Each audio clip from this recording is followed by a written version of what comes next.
আসসালামু আলাইকুম রহমতুল্লাহি বারাকাতু। কেমন আছেন সবাই? নিশ্চয়ই আশা করি আল্লাহর রহমতে ভালো আছেন। আমি আয়েশা কুকিং ব্লগ থেকে আপনাদের জানাচ্ছি স্বাগতম। এই তো আমি কিন্তু আজকে একটু ডিফারেন্ট ভাজি রান্না করে দেখাবো।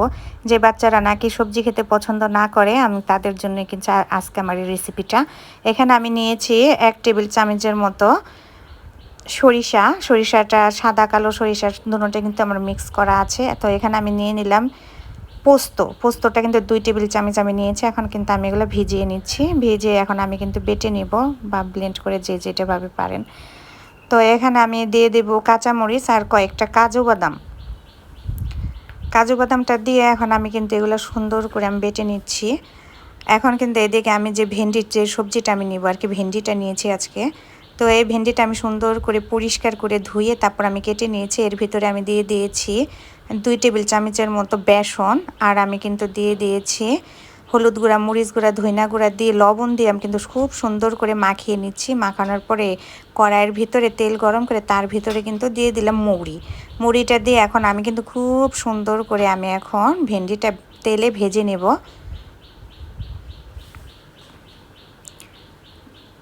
এই তো এইভাবে কিন্তু রান্না করলে আমার বাচ্চা এমন পছন্দ করে, আপনারা অবশ্যই কিন্তু ট্রাই করে দেখবেন। এভাবে রান্না করলে কিন্তু রান্নার মানে ধরনটাই অন্যরকম হয়ে যায়, টেস্টিফুল হয়।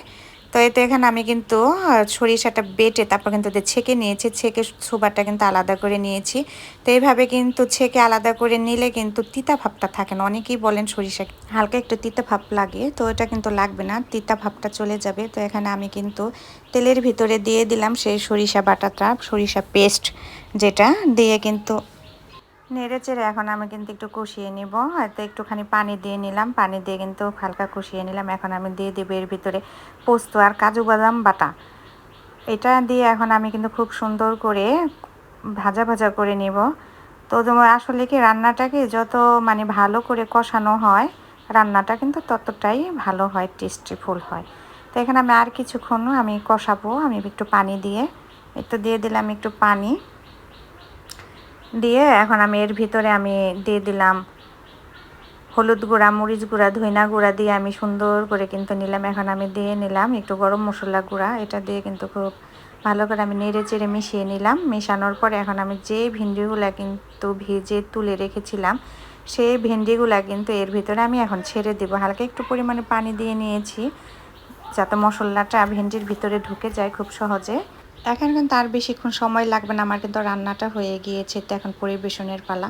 এভাবে রান্না করে খেলে কিন্তু খুবই ভালো লাগে। আমার বাচ্চারা কিন্তু চেটেপুটে খায়। আপনারাও চলে আসেন। আল্লাহ হাফেজ।